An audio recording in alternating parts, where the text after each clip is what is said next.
স্বাধীনতা বলতে আর কিছু থাকবে না। কিন্তু এরপরেই তাকে দেশ থেকে বাধ্য করা হয়েছে, তিনি বিদেশ থেকে বসে রেজিগনেশন দিয়েছেন, আজ পর্যন্ত তিনি আর দেশে আসতে পারেননি। ইন দ্য মিন টাইম যাকে অ্যাক্টিং বিচারপতি করা হলো, প্রধান বিচারপতি, তার নেতৃত্বে অতীতের এই বিচারকদের 9 জনের 5 জন মিলে আবার সেই শৃঙ্খলা বিধিকে অ্যাকসেপ্ট করে নিয়েছেন। এটিই হলো বাংলাদেশের বিচারের প্রতি সবচাইতে বড় ট্র্যাভেস্টি অফ জাস্টিস হয়েছে, এবং এটি আজকে দূর হলো, স্টে হলো। ইয়েস, এখন হাইকোর্টের সামনে আগামী বুধবার এবং বৃহস্পতিবার এই মামলা শুনানির জন্য পরবর্তী দিন নির্ধারণ করা আছে। শৃঙ্খলা বিধিটিও সাংবিধানিক কি না এই মনে হাইকোর্টের ডিভিশনে আলোচনা হচ্ছে।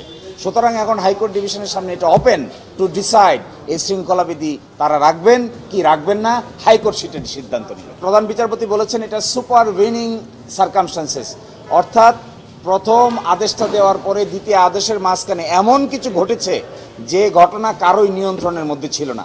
এর ফলশ্রুতিতে 5 সদস্য বিশিষ্ট বিচারকদের যে বেঞ্চ ছিল তা এই বিচারকদের শৃঙ্খলাবিধি গ্রহণ করে নিয়েছেন।